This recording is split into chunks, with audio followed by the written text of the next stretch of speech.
साथियों, हमने G20 summit में देखा है, दुनिया का भारत के प्रति नजरिया बदला है। जो लोग इन चीजों को माइन्यूटली देखते होंगे उनको पता होगा कि G20 एक प्रकार से कई संकटों से गुजर रहा था।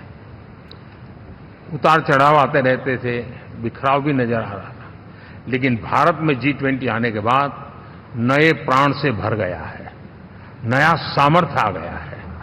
और ये भारत की ताकत है कि उसने पूरे विश्व को जोड़ने में G20 के माध्यम से बहुत बड़ा काम किया है।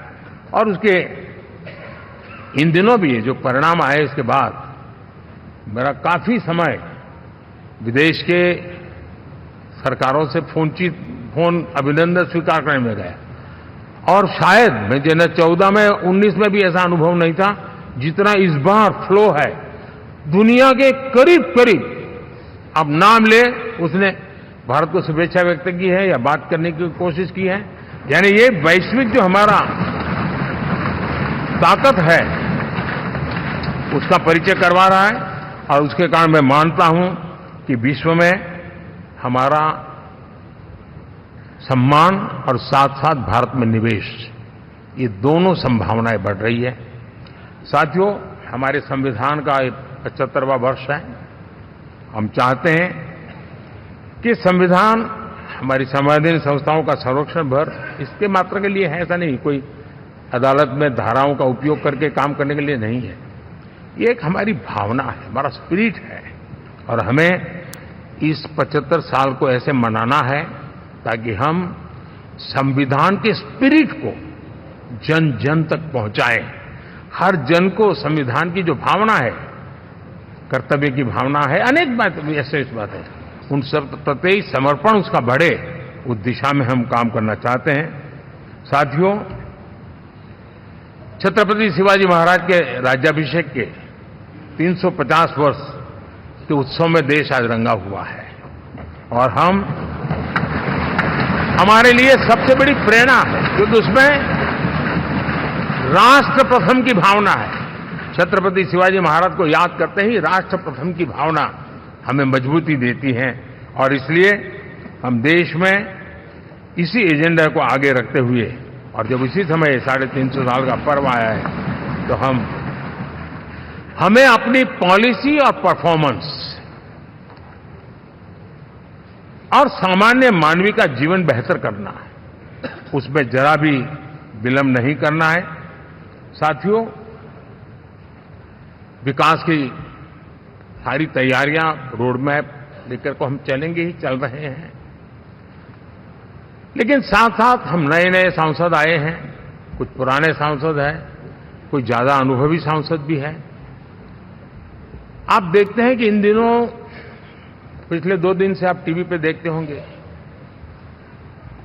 एक भी सच्चाई मुझे उसमें नजर नहीं आई। कोई ये कह रहा है, कोई वो कह रहा था, सब मैंने कहा भी जरा पूछो तो ये जानकारी लाते कहां से, गपगोले चला रहे, किसी के खाते में कुछ भी डाल करके चल रहा है। तो मतलब ये थोड़े दिन, क्योंकि 10 साल से ऐसे अवसर नहीं मिले हैं, तो शायद ये उबाल जरा ज्यादा रहेगा। लेकिन आप मान के चलिए जी,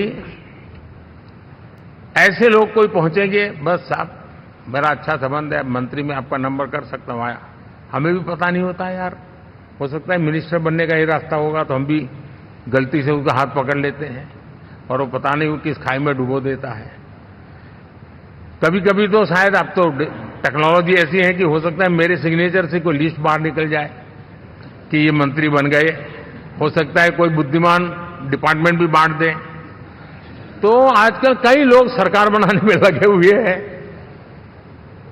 मंत्री पद बांट रहे हैं, पद बांट रहे हैं, व्यवस्था बांट रहे हैं। मैं आपसे आग्रहपूर्वक कहता हूं, और जो मोदी को जानते हैं, ये सारे प्रयास निरर्थक है वे।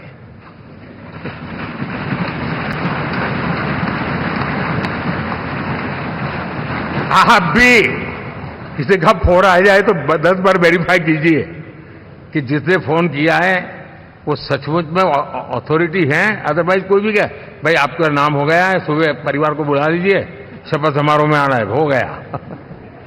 तो ऐसी गपबाजी करने वाली एक बहुत बड़ी फौज रहती है।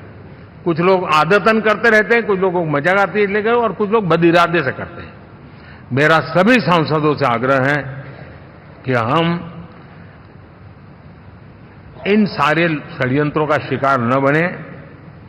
दूसरा, हमारे जो इंडिया अलायंस वालों ने इस चुनाव में फेक न्यूज में एक्सपर्टाइज कर लिया, डबल पीएचडी कर लिया उन्होंने, वो शायद इसका भरपूर उपयोग करेंगे। हम कृपा करके इन चीजों से दूर रहें, अफवाहों से दूर रहें। ये जो टीम बैठी है वो अनुभवी टीम है, मुझे भी सही सलाह देने वाली टीम है, और इसलिए टीम मिलकर के बहुत सही निर्णय करने वाली है। कृपा करके ब्रेकिंग न्यूज के आधार पर देश चलेगा नहीं, ये मान के चलिए।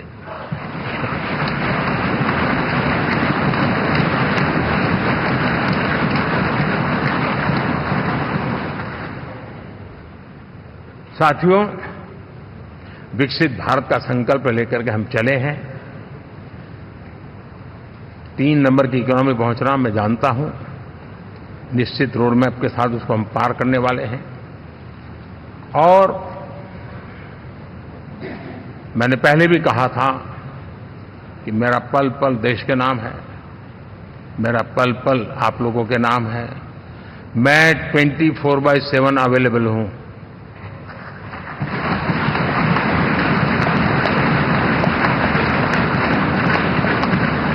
हमें मिलकर के देश को आगे बढ़ाना है।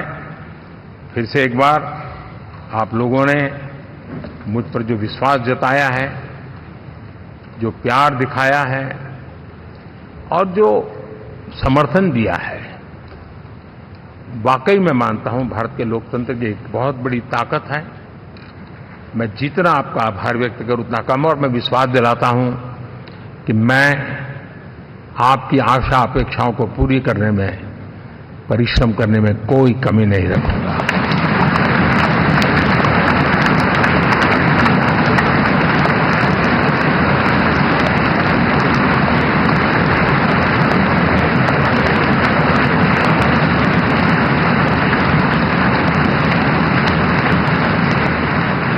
मेरे लिए जन्म सिर्फ और सिर्फ 1 लाइफ 1 मिशन, और वो है मेरी भारत माता। ये मिशन है 140 करोड़ देशवासियों के सपनों को पूरा करने के लिए खप जाना।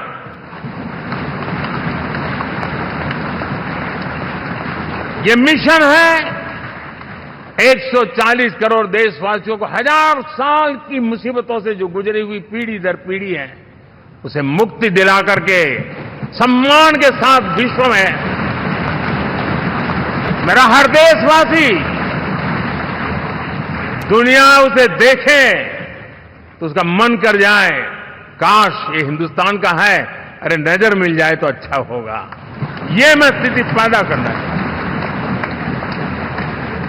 उसका मन लालायित होना चाहिए, हिंदुस्तानी है, अरे यार जरा हाथ मिला लूं, कुछ एनर्जी मुझे भी आ जाए। मैं देश को इस ऊंचाई पे ले जाना चाहता हूं।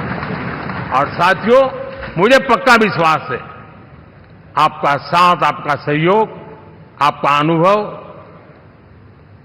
बहुत बड़े परिणामों की संभावनाएं लेकर के आया है।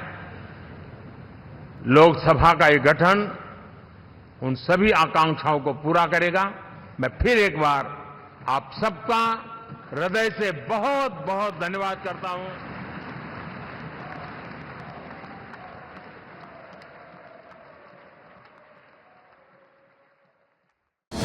ಅನುಕ್ಷಣದ ಸುದ್ದಿಗಳಿಗಾಗಿ ವಿಸ್ತಾರ ನ್ಯೂಸ್ ಯೂಟ್ಯೂಬ್ ಚಾನೆಲ್ ಸಬ್ಸ್ಕ್ರೈಬ್ ಮಾಡಿ. ಹೊಸ ಸುದ್ದಿಗಳ ನೋಟಿಫಿಕೇಶನ್ಗಾಗಿ ಬೆಲ್ ಐಕಾನ್ ಕ್ಲಿಕ್ ಮಾಡಿ. ಲೇಟೆಸ್ಟ್ ಅಪ್ಡೇಟ್ಸ್ಗಾಗಿ www.vistaranews.com ವೆಬ್ಸೈಟ್ಗೆ ವಿಸಿಟ್ ಮಾಡಿ. ಅಂಗೈಯಲ್ಲೇ ಜಗತ್ತಿನ ಸುದ್ದಿ ತಿಳಿಯಲು ವಿಸ್ತಾರ ನ್ಯೂಸ್ ಕನ್ನಡ ಆಪ್ ಡೌನ್ಲೋಡ್ ಮಾಡಿ.